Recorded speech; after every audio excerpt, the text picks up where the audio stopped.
to the Genius2U podcast. It's Linda Blythe, and I'm here today with Ashera Serfaty, a creatrix coach, an energy and medicine and shamanic practitioner. Don't know if I said that particularly well there, Ashera, but welcome to the podcast. Nice to be here. Hi, Linda. I'm so excited to be here and share today. Yeah, I'm excited to have you. I was really looking forward to having this conversation. So look, really, let's get right into it, because what I'm really excited about is talking to you about some of the work that you're doing. And, I know some of it, obviously, but not the whole depth of everything that you do. But some of the things I'm really excited about, because it's crossed my path a lot in the last number of years, is things like, the rites of passage that we take in our journey as we move through life. And, obviously it's applicable to everyone, but you particularly focus on working with women in this sort of a realm. And I'm really excited to hear what your take is on the rites of passage and what it's designed to do and how it really enhances our lives for people. Yeah. Yeah, that's it's a potent question, because it really, for me, is really what brought me into this work 20 years ago. And it's what excites me about it, whether it's a small rite of passage or a big rite of passage. And for me, this essence, especially for women, in ancient times, we used to go through these passages. You'd go from birth and, the 13, that's, you start menstruating, and then you go on to, get married and so on and so forth. And even subtler rites of passage, but nowadays it's sort of like we kind of pass over things. Like there's not a completion process and there's not an initiating process. And so for me, I, went through a lot of rites of passage on my own, and have guided women through that in big ways, but also small ways. And it's been really profound, because it really marks a new energy, and it's like leaving the past, leaving who we have been behind. It's like that egoic identity and that agenda that we think that we have to hang on to in order to move on. And so I love to bridge that ancient wisdom with really in a practical way in life, in ancient rites of passage. You may go for 40 days or 10 days. And sometimes, we can do that, but not always. So I think it's essential, really. I don't think it's just important. I think it's essential. Yeah. So for me, looking at rites of passage, obviously they're markers in time in terms of where we're up to with our lives and that sort of thing. But also, a lot of the time they involve a particular type of challenge or a particular way of looking at things in a new light. And what's important about that is it's rather than waiting for life to inflict a challenge on you, for example, it actually allows us to be in the training ground of challenge, and then to observe us stepping across a threshold of a type to then be in a new state of being or having a new awareness about ourselves.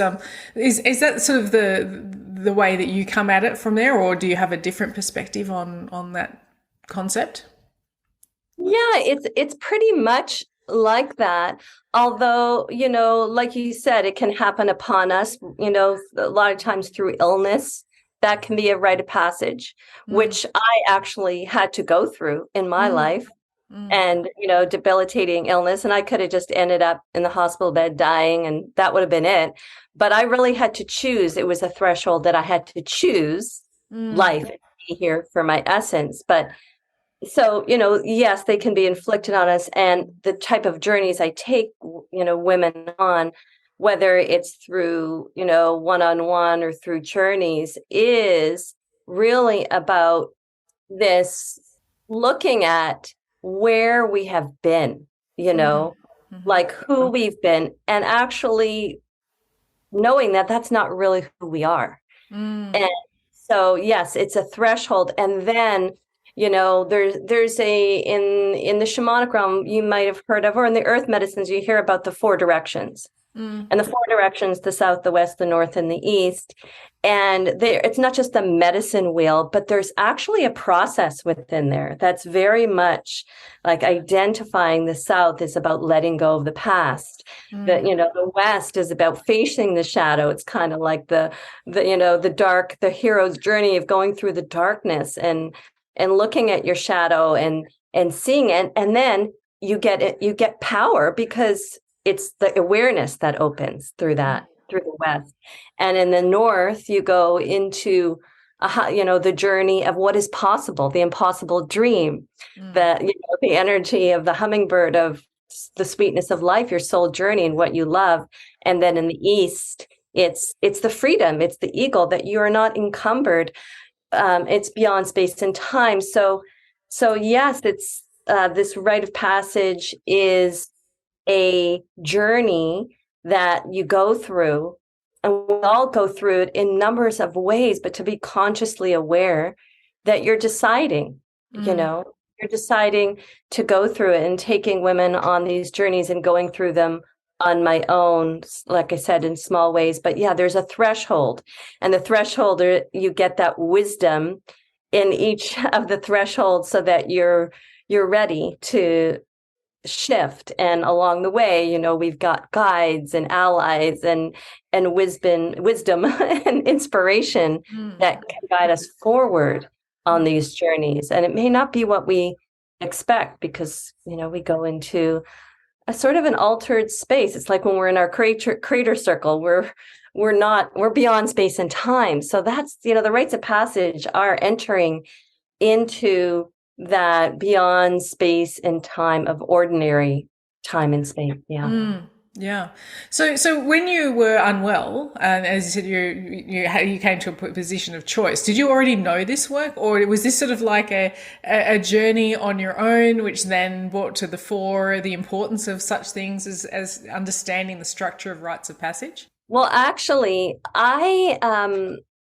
it's been just over 2 years since I've been doing the creator work, the natural success work, which has been amazing. It's like shifted everything, but it felt like perfectly in place. So when I was ill, it was many years ago, and I was aware of the rites of passage at that point. I just started, I was aware of it, but I hadn't embarked on my deeper journeys of it. So I was aware of it. I had been introduced to the medicine while I was working. I was trained energetically and shamanically. I had been to Peru, but it was like a deeper rite of passage for me. So it was something that was already introduced, but I feel like it took me to the next level of that, as did different rites of passage that I went on. And so when I made that choice, it was, even though mentally I recognized, okay, I got to let go of this identity thing, and like whatever I think it is, and who I think I am, or where I think I'm going. We can say that in our minds rationally, but when rubber hits the road. So it was an initiation of sorts. So I wasn't aware of this work, but I was aware of the rites of passage work, but that took me to a deeper level within it, for sure. Yeah, amazing. Yeah, very good.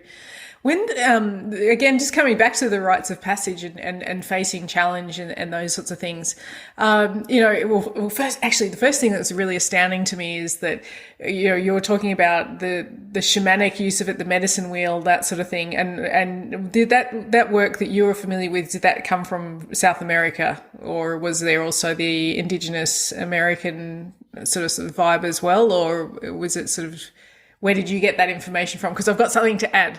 I'm going somewhere with this. Okay, no worries.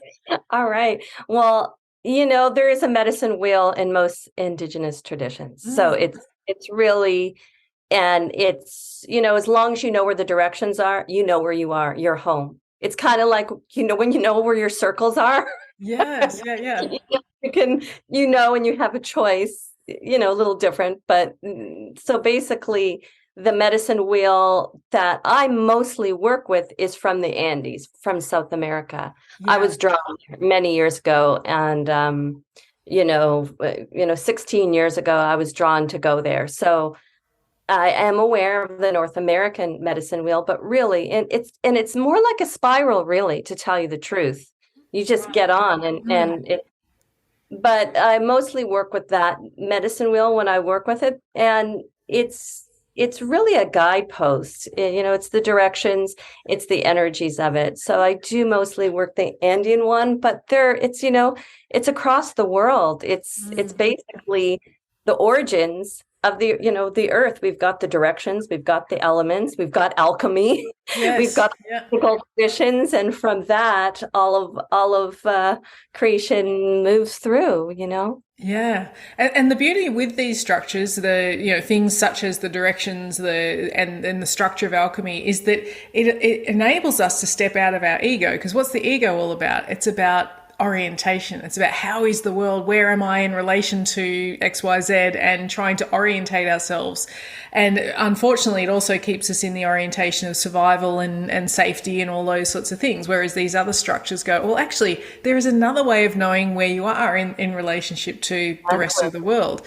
And the reason I was asking about where you heard it, what sort of origin you were following, is because I remember Craig and I went to Uluru about 10 years ago or so, and maybe a little longer, but we were there and we were in a workshop with some Aboriginal ladies, and they had I think he was Uncle Jack. If I got that wrong, I'm sorry, Uncle, but one of the uncles, and he took us through in the mornings, going through the 4 points of the compass, and we would go into the 4 points, and he would talk about each of the points and what they were about, and we would pay homage to those points. And it was a very memorable experience to embody and to go through, which was great. And obviously, it's back in the day when those things came about, what astounds me is that there was no internet. Maybe if you guys were canoeing around and going from continent to continent, but here we are, we've got these things that were just undeniably a strong part of these traditions that they used as part of this is what we do moving forward. Once you grow out of childhood and you embrace adulthood, it's no longer an external referenced egoic orientation. Now we have other structures that we employ. And unfortunately, here in the West, what do? We give everyone the set of car keys and a permission to go and drink beer and go, hey, well done, you've made it. Yeah, you get your birthday cake, and that's about it. And go for it. There's no marking, and just like you said with the directions, it orients us to something bigger. That's not just our ego, that we're part of something bigger, and it's that beyond space and time, and within that space, anything is possible, because we come to know magic within that, the true magic.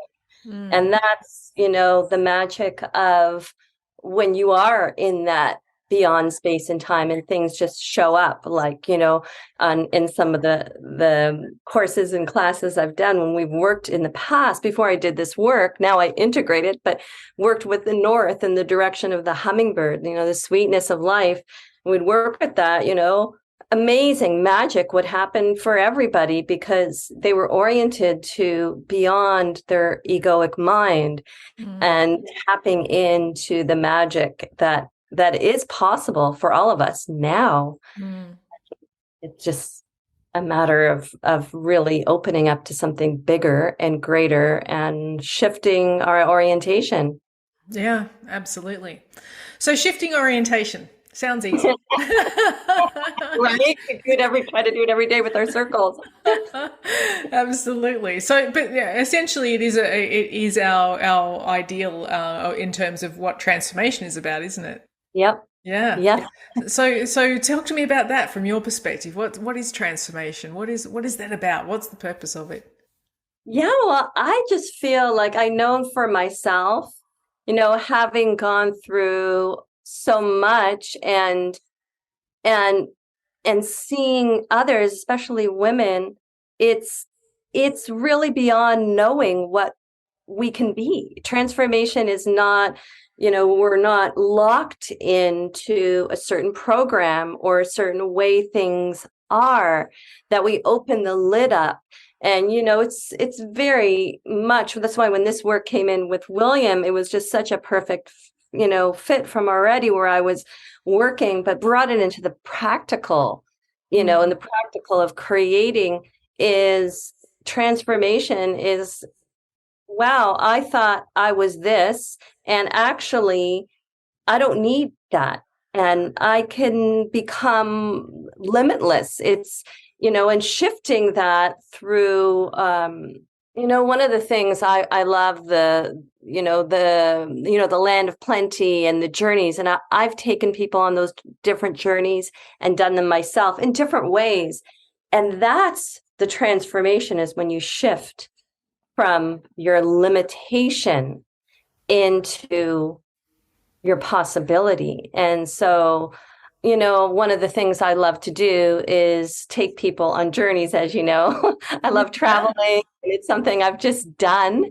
And, going to Peru, going to different sacred places in the world. I love that because the energy is so strong that people transform just by shifting the way they look at things. It's like, this is new. So, when you're out of your ordinary, you can shift.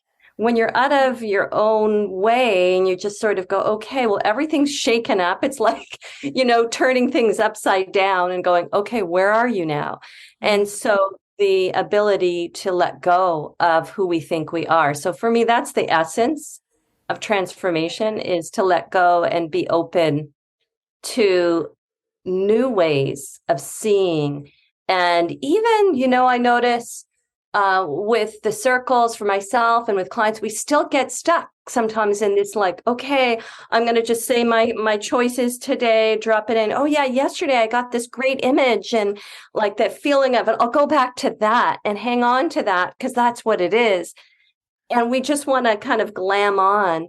And so I think transformation is really allowing ourselves to grow in ways that we may not even imagine, and let go. And constantly, it's not just, okay, yes, we can go 2 weeks away across the world and then come back, but how are we doing this in everyday life? Yeah, absolutely. Yeah, we take the easy route as much as we can, don't we, egoically? We're just like, oh, well, that's what I got yesterday. Whereas this, every day is a new possibility. Every day there's new openness there available to us, but we're just so quick to be efficient. And it's like, oh, well, I'll just get what I got yesterday and so on. And travel is such an awesome thing, as you said, whether it's Peru or even if it's just, somewhere just a little bit different to where you live, the things that come up. I love the way that travel amplifies both our dysfunction and our ability to see the limitlessness of what's available to us in the world. So going somewhere like Peru must be an incredible experience. I mean, I haven't been there myself yet. One day. Yeah, I mean, it's amazing. And when you were talking about the change, and I was just thinking about this earlier today, when we change our physical place, we change the way we look at things. When we change the way we look at things, the things we look at change. So, I remember as a kid, it's so funny. I used to rearrange my room like almost every couple of weeks. And when I did that, it's like, wow, I felt different about things. I was changing my outer environment, and that allowed me to shift the way I was thinking.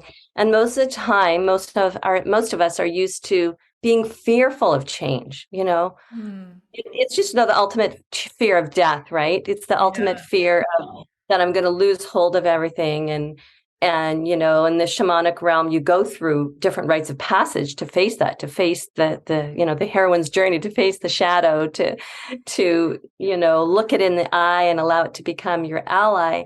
And so with Peru, it was amazing to be there because it allowed me to have fresh new eyes quite a bit, and living there for a while. And the way I just did simple things in life, the way I washed my vegetables or got water or, talked to somebody, even just opening my mouth to speak. It's like the old default pattern of just saying, hey, how you doing? That wasn't going to do anything. It's gonna work. You want someone to smile, you open your heart and you speak to them and they speak to you. And so it was kind of really just an amazing to shift. And I used to say to people, my clients, even before this work and now even more, it's like, well, I don't know if it's possible that I want to go to Peru, but I can't go. It's like, why not? Well, da da da da. It's like, well, they built Machu Picchu, you know, it's sort of like, it's not even possible. The stones, like, it's just when you see Yeah. this magic and, like, how is that possible? And they dreamed it in. And, you're not sure if, you can find a babysitter tonight. Like, you know what I mean? We Yeah, think yeah, yeah. we are limited, including myself. We feel like we only have this much to work with. And so whenever I feel limited or someone says is limited, that's kind of thing. Well, they built Machu Picchu. It's like, do you believe in magic? It's kind of the Yeah. equivalent. So it was Yeah. amazing experience to be there, and the true origins of shamanic world, but really the mysticism. They're mystics and the magic, Mm. magic, really true magic. Yeah, amazing. Yeah, and it does put it in perspective when you look at it like that, doesn't it? They built Machu Picchu, but you can't get a babysitter. You obviously run your retreats regularly. You even managed to run one even while we were in the pandemic, still sort of thing. Like the pandemic was still going on, and Shira's managed to take a whole bunch of people down into Peru and back again, and it was all, again, you used magic, right? You built your own Machu Picchu. I did. And it's not to say that my egoic agenda was not there going, is it really possible to do this at this time? And I could have latched onto that and just given up. And of course, I just decided to, I chose the end result. And because it's something I so love, it was, it just pulled me forward. And it's kind of the same thing that when I was ill, for, over a year, I was ill, and there were things like I did that were almost miraculous, really, but it was because it came from my heart that I really love this and that it kept me going. And so, yeah, I chose to do that. I chose to have a geniusly inspired retreat. And it was, practicing this medicine and not giving up and going, okay, it's calling, it's right for my heart. And, I don't know how and all of that, but just to do it. And I feel like somehow it has always been something inside me that's been the gift that says, no matter what, even though, yes, the ego might be chit chat around, or, our identity, how we say, but just do it anyway, because it doesn't matter if you make a mistake or it's just go for your heart. And so, so I love to do that. And really inspire women to do that for themselves in their own way. And Yeah. So do you see those retreats as a bit of a rite of passage for these women? Obviously, it's not necessarily a teenager into adulthood rite of passage, but, some sort of form of rite of passage, regardless of age or circumstance. Is that sort of how you see the retreat for a lot of the people that come with you? Absolutely. Because, we go to amazing sites that are, some of them are even more, well, I don't want to say more incredible than Machu Picchu, but, really off the beaten path. And they really, because there's so much energy there, what happens, imagine being in your creator circle and turning up the volume on your creator circle. And it's just like amplifying in your energy field. And it's so amazing. But as we know, as soon as you do that, what happens to the egoic identity? It also amps up to the tension. So, the alchemical energy is really, really strong. So what happens is we use that. And even before now with this work and bringing it in, weaving it in, it's really taken it to the next level, is we use that with the medicine wheel of, okay, that's the South. That's, all about, in the Andes, about letting go of what you think it is or what it was, so that there's a way of alchemizing it. And that's that's, your fear. So everyone goes through their own passage and sheds, lets go, opens to the magic. And so it becomes a definite rite of passage. And what I've learned is, in the early days, I went through some rites of passage when I was the first shamanic world I got into was the Toltec shamanic tradition. And it wasn't very long. It was a couple of years. And I did go on a power journey and did all these things. But it was tough. It was very harsh and masculine, those rites of passage. And I sit in a hole in the ground for 6 days, like, Whoa. like, whoa, who would do that? Like, I don't feel like it has to be so hard, especially of women these days, that was, the extreme of letting go. But, I feel like this is just by being there, you, in the container that's held and holding that vision of who you are becoming is definitely a rite of passage. And so, yeah. Yeah, amazing. So you lived in Peru for a while, you said? And 7 years.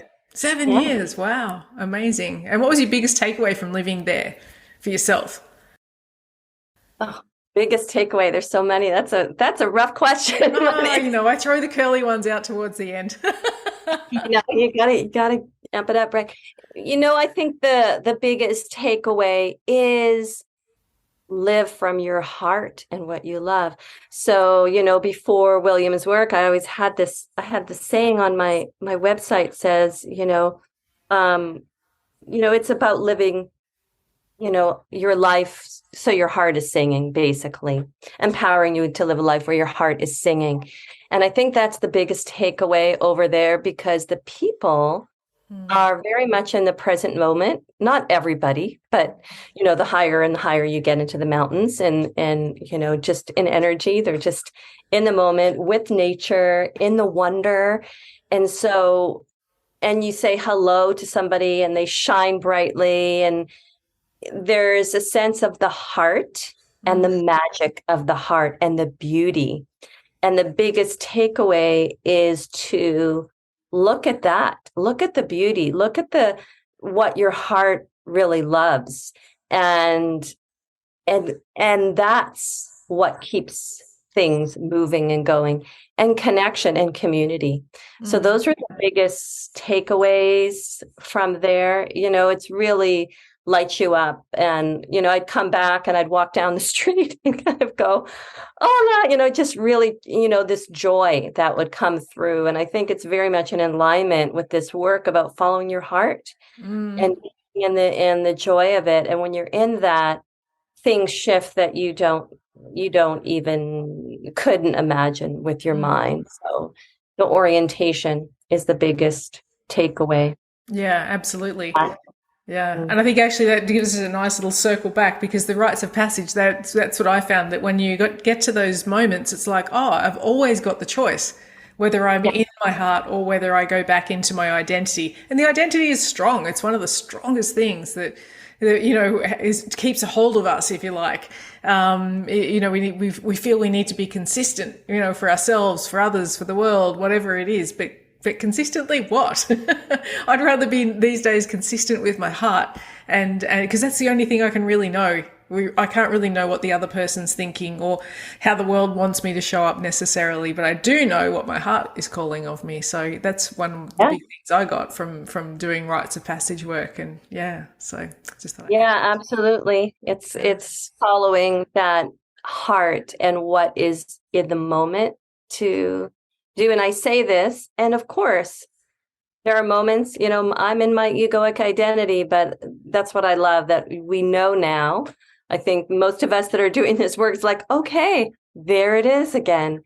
And what does it feel like to be in my, creatrix circle? What does it feel like being in my innocence? What's this in the magic in my heart? What does it feel like? And once we get to that space, then, everything that seems to be there just almost by magic. It is magic, It is. right? Just it disappears. And, and that's what I see for myself, that's shifting and growing, and just being open. Like right now, this is what I've been doing. And who knows, like I had this feeling the other day. It's like, wow, if my heart shifts and says something else, is there, that we follow that, because otherwise, there's no point anyway. And so I just love this work for that. And it's like a freedom. And that's, again, taking it back to how it integrates with the indigenous wisdom and the original mystics. It was all about freedom from the programs, freedom from the ideas of who we have, into this, we could be an eagle. We can be, it's saying that we can shift into anything, that we are not limited by time, by space, and even by physicality. And the old wisdom, that was the truth that everybody knew. But now we're just kind of a little bit more enmeshed in the ego. So that was a good term, magic. Yeah, our world certainly got shrunk down when the ego became the primary mode of orientation, isn't it? It just all of a sudden we're all just small little beings in our fleshy bodies, and that was it. Yeah. Awesome. So you've got another retreat coming up in the not too distant future, I hear, down to Peru. Yeah, you heard it through a little bird in your ear. So yeah, I got a retreat in April coming up, and I'm really excited. I have a dear friend and ally who is an incredible sound practitioner that's coming, and so that's going to be great. And yeah, going to the Andes again, the mountains, the fresh air, the open sky. So that's exciting, and I'm really, really excited to continue just to go there and open to the magic. So brilliant. really, Very really good. fun. Obviously, everyone can find out about that on the Genius2U website, because it'll be there, and it'll have a link to your website as well. And what other work do you do with people? Obviously, you don't just go to Peru. You're doing some other work as well, that's available for people. Yeah. Yeah.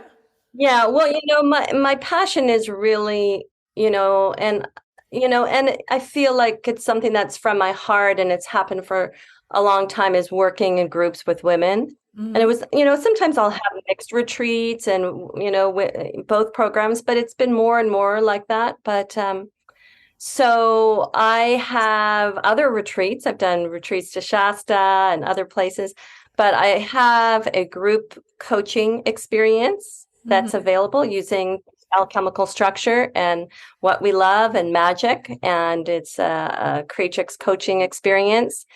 I also do one-on-one coaching, and I do training. I do energy medicine training for women that really want to weave the world and, go deeper into the magical realm, as well as sessions. Because sometimes, I used to believe, like, working on someone, the healing session, you work on them and, you clear them. And we know it's an active process. Sometimes, though, we need some assistance along the way. So I do private sessions, energy clearing, and shamanic healing sessions for people that really need that, and whatever inspires me, different master classes and group classes on different things, and all sorts of things. So I just allow my intuitions to guide what wants to come next. So all those are available. Fantastic. Well, people better keep in touch with your website along the way, as well as what we put up for you on Genius2U. So, it's some awesome things that are available for particularly women to work with Ashera. So, Ashera, thank you so much for your time today. It's been an enchanting conversation, to say the least. I've really enjoyed our little interaction here, and I look forward to again having you back another day at some time to speak about something else that we don't know yet, because magic will reveal it to us at some point, I'm sure. Thank you so much, Linda. It's really fun to be here, and exciting just to see what wanted to come through today, to be in the mystery of it. So yeah, absolutely. Great session. Thank you so much. And thanks to everyone for listening. So I look forward to bringing another Genius to you on the next episode in the very near future. Have a great day.